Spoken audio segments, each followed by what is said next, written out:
Good morning everyone. Today we will study about the filtration. In this sterilization and disinfectant topic, I have made several videos. Please go through those topics and then study filtration. It will make more easier for you to understand. Okay, so let's proceed. Filtration. Microorganisms such as bacteria, viruses can be removed from heat-liable liquids such as sera and antibiotics by positive or negative pressure filter. So what it is saying, heat-level liquid, that means those liquid which we can treat with the heat. Okay, they are susceptible to the heat, right? So such as sera and antibiotics by positive or negative pressure filter. ठीक है, micro organisms को हम कैसे antibiotics या फिर सेरास को कैसे filter कर सकते हैं, ये सब है.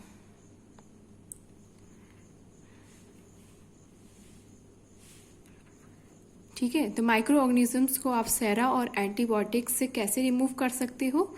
Bye heat level, by positive और negative pressure filtration.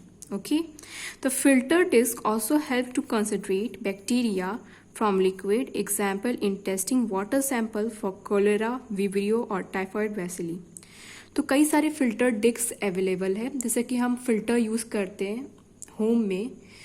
So same principle इसमें भी वर्क करता है. जैसे आजकल एक्वागार्ड आ गया, पहले के टाइम फिल्टर यूज़ करते थे. इवन हम लोग क्या फिल्टर यूज़ करते थे, जब हमारे पास फिल्टर भी नहीं था तो हम लोग कैसे पानी को बॉयल करते थे, उसके बाद कपड़ा रख के उसके बाद वाटर को फिल्टर करते थे. We use to do those type of thing. But now since the filter is available, so बहुत सारी फिल्टर डिस्क अवेलेबल है जो ये बैक्टीरिया और लिक्विड को क्या करते हैं, सेपरेट कर देते हैं. और ये मदद करता है कि देखने के लिए कि वाटर में कोलेरा विब्रियो है कि नहीं, टाइफाइड बैसिली क्यों नहीं है कि नहीं. Typhoid bacilli cause typhoid, cholera vibrio cause cholera. The flowing types of filter have been used. Various type of filters are there, okay, such as candle filter.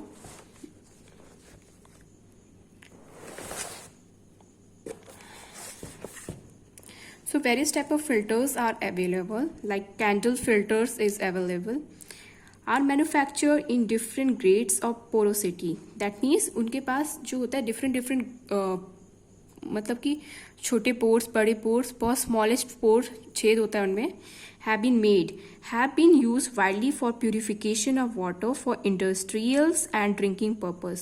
तो हम लोग भी घर में कैंडल फिल्टर यूज़ करते हैं. ठीक है, तो उसमें बहुत सारी छोटी छोटी पोर्स होते हैं. आप देखना, नेट में देखना कैंडल फिल्टर दिखता कैसे है, आपको मालूम होगा.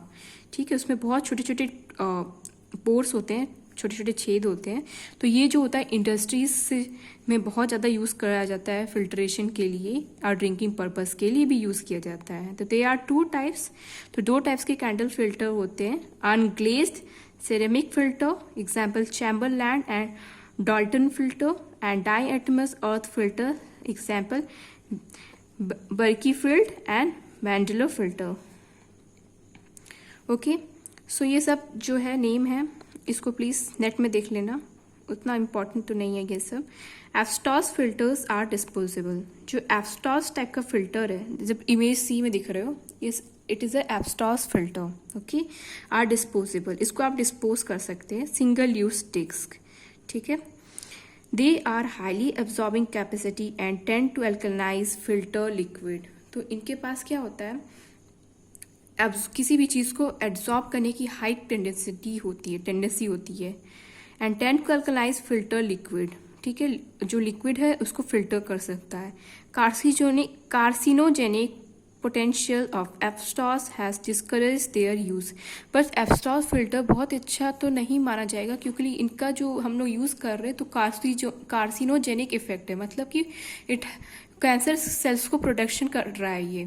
तो इसलिए इसको बैन कर दिया गया यूज़ करना. एग्जाम्पल्स आर, तो इसलिए इसको डिस्करेज कर दिया गया यूज़. एग्जाम्पल्स आर सिस्टिस and sediment filters. Okay, cities and sediment filters. Okay, तो ये एब्स्टॉस फिल्टर नहीं यूज़ किया जाता है क्योंकि इसका कार्सिनोजेनिक इफेक्ट है, पोटेंशियल है. Sinter glass filter are prepared by heat fusing finely powder glass particles और ग्रेडेड साइज. तो क्या किया जाता है सिंटर ग्लास फिल्टर, तो क्या किया जाता है, छोटे छोटे ग्लास के पार्टिकल्स लिया जाता है और उसको हीट के साथ क्या किया जाता है, फाइन पाउडर्स बनाया जाता है. उसके बाद उसको एक प्लेट सा बनाया जाता है और उसको एक फिल्टर के फॉर्म में यूज़ करते हैं. They have also absorptive property and can be cleaned easily but are brittle and expensive. तो ये brittle होते हैं.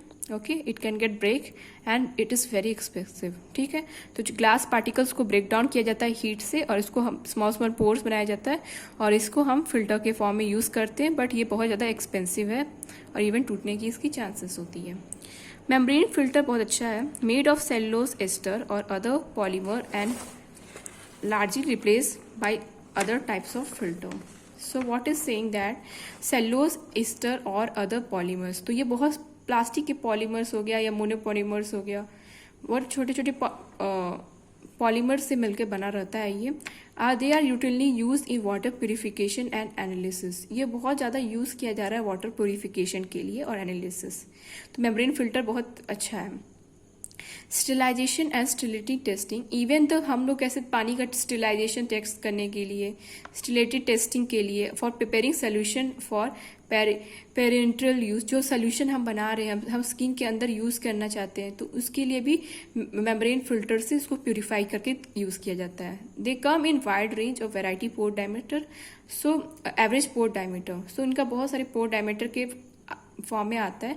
Membrane with 0.22 UM and 0.45 UM APD average pore diameter are use to filter most bacteria and those with 0.01 UM APD are used to filter all viruses and some large protein. So जो viruses है उनका size छोटा होता है. ठीक है, तो इसलिए इसका साइज जो है 0.01 UM कर दिया गया वायरस के लिए एवरेज पोर साइज, और जो बैक्टीरिया होते हैं थोड़े लार्ज होते हैं 0.22 से लेकर 0.45 UM. तो एक बार बस वैल्यू देख लेना, दिमाग में बस रखना है, बस देख लेना एक बार. ठीक है, कि लगे कि हाँ कहीं से भी क्वेश्चन है हम स्टक ना करें. ओके, सो मैं जैसे कि बताई थी कि अपने फर्स्ट वीडियो में कि बहुत सारे रेडिएशन हम यूज़ कर रहे हैं. ठीक है, तो radiation, 2 types of radiation are use for sterilisation, non ionising and ionising. तो हम रेडिएशन जो होते हैं 2 तरह के यूज़ कर रहे हैं, एक non ionising as well as ionising. ठीक है, the infrareds and ultraviolet rays are of non ionising low energy type. तो इसको मतलब कि आयन से ब्रेक करके नहीं बनाया जाता. ये इंफ्रारेड और अल्ट्रावायलेट रेज जो है नॉन आयनाइजेबल टाइप है और इनकी ज़्यादा एनर्जी नहीं होती है. ठीक है, अल्ट्रावायलेट्स और यूवी रेज जैसे. जो गामास और रेज होते हैं बहुत हाई एनर्जी इलेक्ट्रॉन होते हैं एंड हाई एनर्जी एनर्जिंग टाइप. तो हम गामा रेज जो यूज़ कर रहे हैं, एक्स रेज यूज़ कर रहे हैं, उनके पास बहुत ज़्यादा पावर होता है, बहुत ज़्यादा इनके पास पावर होता है. ठीक है, तो non ionising radiation, here electromagnetic rays with wavelengths longer than those of visual light are use. तो यहाँ पे जो इलेक्ट्रोमैग्नेटिक रेज यूज कर रहे हैं उनका वेवलेंथ जो होता है लार्जर होता है, लॉन्गर होता है than those of visual light are use. ठीक है, जो इलेक्ट्रोमैग्नेटिक जो लाइट आती है वो उसका जो वेवलेंथ होता है उतना ज़्यादा नहीं होता है. बट ये जो इलेक्ट्रोमैग्नेटिक रेज होते हैं इनकी वेवलेंथ्स जो होती हैं बहुत ज़्यादा होती है. The which are the large extent absorbed as heat, जो कि एब्जॉर्ब होता है एज अ हीट के फॉर्म में. Hence infrared radiation can be considered as a form of hot air sterilisation, क्योंकि इसके पास हाई वेवलेंथ होती है और ये बहुत पावरफुल है, किसी चीज़ को भी डैमेज कर देता है. इवन हम लोग एक्सरे करते हैं तो हम लोग जब एक्सरे की रिक्वायरमेंट होती तभी करते हैं, नहीं तो एक्सरे का जो पावर है इतना हार्मफुल है कि हमारे डीएनए को ये डैमेज कर सकता है, हमारे को स्किन को खराब कर सकता है और इवन इट कैन बोन को डिफॉर्म कर सकता है. ठीक है, तो इसलिए एक्सरे बार बार कराना अच्छा नहीं माना जाता है. ठीक है, The infrared radiation is used for rapid mass sterilization for pre-packed items such as syringes and catheter. तो कैथेटर हम लोग यूज़ करते हैं, उसके बारे में कैथेटर तो okay I will tell you. Catheter हम यूज़ करते हैं यूरिन को एक्सपेल करने के लिए, ठीक है. Those person who are unable to void means urinate, जो नहीं कर सकता उसको हम कैथेटर से यूरिनेट करवाते हैं, ठीक है. सो इट्स 5 ट्यूब जो होता है, प्लास्टिक ट्यूब होता है, फ्लेक्सिबल होता है, उसको यूरिनरी ब्लैडर में हम इंसर्ट करते हैं, ठीक है. सो सीरीज जो होता है और कैथेटर होते हैं उनको स्टेरिलाइज किया जाता है इंफ्रारेड रेडिएशन से. Ultraviolet radiation is use for disinfecting enclose area such as entryways, operation theatre and laboratories. तो आपको बहुत अच्छी तरह से याद रखना है कि अल्ट्रावायलेट रेडिएशन यूवी रेस हम ऑपरेशन थिएटर को स्टेरिलाइज करने के लिए यूज करते हैं. नॉट ओनली दैट, लेबोरेटरीज के लिए भी यूज किया जाता है और एज डिसइंफेक्टेंट के फॉर्म में यूज कर रहे हैं. तो damage DNA by producing thymine dimers which cause mutation. So it damage DNA. तो अल्ट्रावायलेट रेडियस जो होता है, सन रेस आता है, तो हम ये डीएनए को डैमेज करने की पास प्रॉपर्टी होती है. बाय प्रोड्यूसिंग कैसे डैमेज करता है, थाइमाइन डाइमर्स प्रोड्यूस करके, जो कि कॉज करेगा म्यूटेशन, ठीक है. म्यूटेशन क्या होता है, एक्स्ट्रा क्रोमोसोम, ठीक है. आयनाइजिंग रेडिएशन की बात करें तो आयंस को ब्रेक करके, इलेक्ट्रॉन्स को ब्रेक करके, आयंस को ब्रेक करके रेडिएशन बनता है, जैसे कि X-ray, gamma rays, cosmic rays हो गया. और हाईली लीथल मतलब कि डेथ कॉज कर सकता है to DNA, okay. Highly lethal to DNA and other vital constituents. They have very high penetrating power, इसलिए x ray, gamma rays, cosmic rays use किया जाता है और इनके पास बहुत ज़्यादा पेनिट्रेटिंग पावर होती है, इसलिए स्किन के अंदर का पार्ट भी दिख जाता है हमें. Since there is no appreciable increase in temperature in this method, it is referred to as cross sterilisation. X-ray करते हो तो क्या गर्मी लगता है, क्या नहीं लगता ना. तो इसलिए टेम्परेचर में इसमें तो कोई इंक्रीज नहीं होता. यूवी वहीं पर यूवी रेस जो होते हैं बहुत हाई टेम्परेचर होता है उनका, okay. So main disadvantage is that it may penetrate human tissue and cause genetic mutation. As I said that X-ray is when it is required, we do that. So its main disadvantage is that genetic mutation cause करता है. Commercial plants use gamma radiation for sterilization. तो commercial जो plants चल रहे हैं आजकल नहीं बहुत, तो गामा रेस वो लोग यूज़ करते हैं. तो ये देखना कि कौन सा रेस कमर्शियली यूज़ किया जाता है, ये इंपॉर्टेंट है. जैसे कि गामा रेस यूज़ किया जाता है और प्लास्टिक को, सीरिंज को, स्वैप को, कैथेटर को, एनिमल फीड को, कार्डबोर्ड्स को, ऑयल को, ग्रीस को, फैब्रिक को, even the metal foil, all the things are getting sterilise. सोचिए स्टेरिलाइजेशन का कितना बड़ा इंपॉर्टेंट रोल है, ठीक है. सो प्लास्टिक, सीरिंज, स्वैप क्या होता है, कॉटन का बॉल जो होता है, ठीक है. कॉटन का बॉल कर दोगे, कॉटन को छोटे छोटे पीस में कर दोगे, इसको स्वैप बोलते हैं. और कैथेटर हो गया, और एनिमल के फेट्स हो गए, कार्डबोर्ड्स हो गया, oil, grease, fabrics and metal foils are made, okay. So chemical agents की का वीडियो मैं तुम्हें हाफ पढ़ा देती हूँ, उसके बाद नेक्स्ट वीडियो बनाऊँ. I will make next video, right. So Chemical agents are used as antiseptics and disinfectant. तो chemical agents जो होते हैं एंटीसेप्टिक और डिसइंफेक्टेंट के फॉर्म में भी यूज़ किया जाता है, ठीक है. एंटीसेप्टिक क्या है, स्किन में अप्लाई कर सकते हैं. डिसइंफेक्टेंट क्या है, जो पैथोजेनिक ऑर्गेनिज्म को रिमूव कर सकता है. However little is known about the mechanism of action. तो ये कैसे एक्शन करता है इसके बारे में ज़्यादा जानकारी तो है नहीं हमें. Of many of this agents and idol antiseptic और डिसइंफेक्टेंट शुड बी. सो आपको याद रखना है, ये आइडल एंटीसेप्टिक और डिसइंफेक्टेंट किसको बोलेंगे. Having a wide spectrum of activity and be effective against all microorganisms including bacteria, spore, viruses, protozoa and fungi. तो क्या बोल रहा है, वाइड स्पेक्ट्रम का मतलब क्या होता है. बहुत लोग होता है जिसको वाइड स्पेक्ट्रम का मतलब नहीं आता है. Even when I was studying, even I was not knowing what is wide spectrum. Now I have clear my doubts. So wide spectrum वो होता है कि जो बहुत सारे groups of bacteria, viruses, fungi, उन सब पर अपना इफेक्ट दिखा सके. मतलब कि एक ही डिसइंफेक्टेंट हम यूज़ करें, एक ही सैनिटाइजर यूज़ करें, ऐसा सैनिटाइजर यूज़ करें. समझ लो जैसे मेरे पास डिटॉल का सैनिटाइजर है, ठीक है। हम डिटॉल के सैनिटाइजर को यूज़ किए, वो डिटॉल का सैनिटाइजर क्या करना चाहिए, bacteria, viruses, protozoa, fungi, spore सबको मार डाले। ठीक है, तो वो एक आइडल एंटीसेप्टिक और डिसइंफेक्टेंट कहलाएगा। ठीक है, सो वाइड स्पेक्ट्रम वही होता है, मतलब कि large group of micro organisms को कवर कर सके। बट ऐसा बनना डिसइंफेक्टेंट, ऐसा सोचना और बनना थोड़ा मुश्किल है, पर स्टिल हम लोग अभी बना रहे हैं, कोशिश कर रहे हैं। Be active in the presence of organic matter, तो कोई भी ऑर्गेनिक मैटर प्रेजेंट हो, उनके प्रेजेंस में वो एक्टिव हो जाए। ठीक है।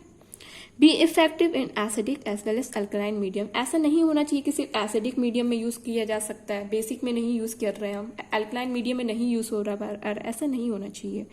और उसका जो एक्शन है तुरंत स्पीड होना चाहिए, तुरंत किसी भी चीज को, कीटाणु को मार दे।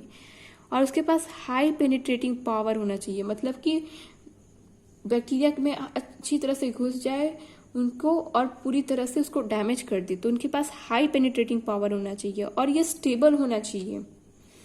B compatible with other antiseptic and disinfectant, compatible होना चाहिए अदर एंटीसेप्टिक एंड डिसइंफेक्टेंट के। नॉट कोरोड मेटल, मेटल को कोरोड नहीं करना चाहिए, हम जैसे मेटल के सरफेस में लगा दिए तो कोरोड नहीं होना, मतलब कि रस्ट नहीं बनना चाहिए, जंग नहीं लगना चाहिए, सड़ाना नहीं चाहिए। Not cause local irritation and sensitisation, हम ऐसा एंटीसेप्टिक क्यों थोड़ी यूज करेंगे जो हमको इरिटेशन कॉज कर देगा, खुजली कॉज कर देगा, बर्निंग सेंसेशन कॉज कर देगा, जलन करने लगेगा, ऐसा नहीं ना यूज करेंगे। नॉट इंटरफेयर विथ हीलिंग, तो जैसे मान लो कोई चोट लगा है उसमें यूज कर रहे हैं, तो उसमें अगर लगा दिए तो ऐसा नहीं होना चाहिए कि मतलब कि उसके हील करने की प्रॉपर्टी को ही रोक दे, ठीक होने की प्रॉपर्टी को। Not be toxic if absorb in circulation, by mistake अगर कोई इसको खा भी ले तो सर्कुलेशन में वो टॉक्सिक नहीं होना चाहिए और ये इनएक्सपेंसिव होना चाहिए, सो दैट हर कोई इसका इस्तेमाल कर सके और इजीली अवेलेबल हो ये, और अच्छे से be safe and easy to use. Okay, such ideal chemicals is yet to be found, इतना सब कुछ प्रॉपर्टी वाला एंटीसेप्टिक या फिर डिसइंफेक्टेंट पाना अभी थोड़ा नहीं हो पाया है, सारे प्रॉपर्टी को सेटिस्फाई जो कर दे। The factors that determine the potency of disinfectant, तो डिसइंफेक्टेंट की पोटेंसी क्या है, तो कंसंट्रेशन ऑफ द सब्सटेंसेस, तो जितना ज़्यादा कंसंट्रेशन होगा उस पर भी डिपेंड करता है, जितना ज़्यादा कंसंट्रेटेड होगा तो हाईली एक्टिव होगा, कितना टाइम पे वो एक्शन कर रहा है, pH of the medium, alkaline पे एक्ट कर रहा है कि एसिडिक पे एक्ट कर रहा है, टेम्परेचर कैसा पे एक्ट कर रहा है, नेचर ऑफ द ऑर्गेनिज्म पे कैसे एक्ट कर रहा है। हर एक डिसइंफेक्टेंट हर एक ऑर्गेनिज्म को नहीं किल कर सकता है ना। प्रेजेंस ऑफ एक्सट्रानियस मटेरियल, ठीक है। Chemical agents act in various वे, तो ये बहुत इंपॉर्टेंट है, ये पिछले साल हर साल ये क्वेश्चन आता है, केमिकल एजेंट्स कैसे एक्ट करता है। तो ये जो एक्ट करते थे, तो कोई भी केमिकल लगा दिए तो बैक्टीरिया में वो कैसे बैक्टीरिया को जान ले रहा है उसका, देखो कॉग्लेज करता है प्रोटीन को, सबसे पहले प्रोटीन को इकट्ठा कर देता है, ठीक है, और उसके सेल मेम्ब्रेन को डिस्टर्ब कर देता है, रिजल्टिंग इन एक्सप्लोजर, डैमेज और loss of the content, cell membrane को एक्सपोज कर देता है और डैमेज कॉज करता है। और रिमूव करता है free sulphydryl group initial for functioning of enzyme, तो एंजाइम की फंक्शनिंग के लिए सल्फाइड्रल ग्रुप बहुत इंपॉर्टेंट है। तो मेन चीज़ है कि वो प्रोटीन को कोगुलेट कर रहा है, सेल मेम्ब्रेन को क्या कर रहा है, डिस्टर्ब कर रहा है, और सल्फाइडल ग्रुप को रिमूव कर रहा है। Substrate competition, a compound resembling the initial substrate of the enzyme vibrates और mislead the enzyme necessary for metabolism of cell and cause cell death. तो सब्ट्रैक्ट्स के बीच में कंपटीशन होता है। सो जो कि कंपाउंड जो कि दिखता है सब्ट्रैक्ट के फॉर्म में इनिशियल कंपाउंड के लिए, एंजाइम को डाइवर्ट कर देता है, मतलब कि हटा देता है उसको, मतलब वो करता है, डिस्टर्ब करता है, और enzyme necessary for metabolism that cause cell death, ठीक है।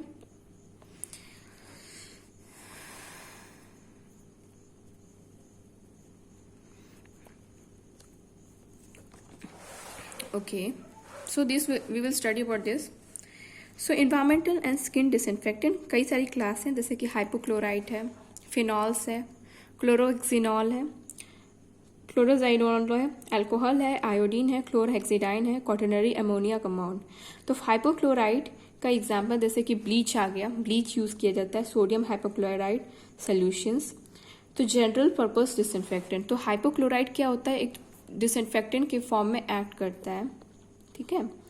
Act by releasing chlorine on contact with organic matter and rapidly destroy bacteria and viruses. तो हाइपोक्लोराइड नाम से ही क्लोराइड लग रहा है, मतलब क्लोरीन को जैसे ही रिलीज करेगा, क्लोरीन को तुरंत रिलीज करेगा जैसे ही बॉडी सरफेस में एक्ट किया या फिर ऑर्गेनिक मैटर में, ठीक है, डिसइंफेक्टेंट है। फिनॉल में एग्जाम्पल जैसे आ गया, फिनॉल का लाइजोल, आप लाइजोल का एक्ट देते हो तो ये फिनॉलिक ही है क्लास उसका। Not for routine environmental cleaning, not for routine environmental cleaning, ये जो होता है इन्वायरमेंटल क्लीनिंग के रूटीन में नहीं यूज होते, मतलब कि हाउस होल्ड में आप यूज कर सकते हो। डर्टी फ्लोर जैसे कि लाइजोल्स का है जो फिनॉलिक्स ही है क्लास, तो ये डर्टी फ्लोर को क्लीन करने के लिए यूज किया जाता है। Even the ward and laboratories they are clean by this Lysols. So many bacteria and viruses are resistant and prolong exposure is needed, okay. तो बहुत सारे बैक्टीरिया और वायरसेस जो होते हैं इस पर लाइजोल का इफेक्ट नहीं होता, अगर हम देर तक लाइजोल को रखें तो शायद मर सकते हैं। तो क्लोरोहेक्सिनॉल बहुत ज़्यादा ही यूज़ होता है, एग्जाम्पल में डिटॉल यूज़ करोगे, ठीक है। एग्जाम्पल क्लोरोहेक्सिनॉल का एग्जाम्पल क्या है, डिटॉल है। तो ये हाउस होल्ड डिसइंफेक्टेंट के फॉर्म में यूज़ करता है। Combine the properties of phenolics and hypochlorite, तो क्लोरोहेक्सिनॉल के पास हाइपोक्लोराइड और साथ ही साथ फिनॉलिक का प्रॉपर्टी होता है, ठीक है। तो हाइपोक्लोराइड का जो काम होता है कि क्लोरीन को रिलीज करता है, फिनॉलिक का काम होता है कि ये डर्टी फ्लोर्स में एक्ट कर सकते हैं। तो क्लोरोहेक्सिनॉल का दोनों प्रॉपर्टीज होता है, bacteria as well as viruses. Alcohol, तो आजकल दुनिया भर में अल्कोहल की यूज हो रही है।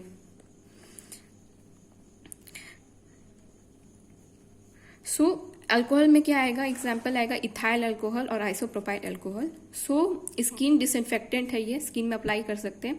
ऑफ्टन कॉम्बाइंड विद क्लोरेक्सिडाइन और आयोडीन, तो ये क्लोरेक्सिडाइन और आयोडीन के साथ कॉम्बाइन कर जाता है। तो ये जो होता है अगर आप स्किन में लगाओगे तो ये किल करेगा ऑर्गेनिज्म को। और 70% isopropyl alcohol is used along with iodine और क्लोरेक्सिडाइन फॉर डिसइंफेक्टिंग स्किन। तो आप जो अल्कोहल यूज करते हो वो 70% यूज करते हो, साथ ही साथ आयोडीन रहता है या फिर क्लोरेक्सिडाइन यूज उसके साथ रहता है और स्किन को डिसइंफेक्ट करने में मदद करता है। आयोडीन के फॉर्म में जैसे कि बेटाडाइन यूज कर रहे हैं, जो कि सर्जरी में स्क्रब के लिए यूज किया जाता है। मेनी कॉज, तो आयोडीन जो होता है कभी कभी ये साइड इफेक्ट है कि ये इरिटेशन कॉज करता है। तो require a prolonged contact if it's a single disinfectant agent. Chlorhexidine 2% chlorhexidine gluconate surgical scrub में यूज करते हो, 2% क्लोरेक्सिडाइन ग्लूकोनेट यूज करते हो, याद रखना 2% chlorhexidine. Most effective in combination with alcoholic solution, ठीक है, अल्कोहल से कंबाइन करोगे तो ज्यादा इफेक्टिव होगा ये, ठीक है। तो ये देखो, हम जो अल्कोहल यूज कर रहे थे वो 70% अल्कोहल यूज कर रहे थे और क्लोरेक्सिडाइन और आयोडीन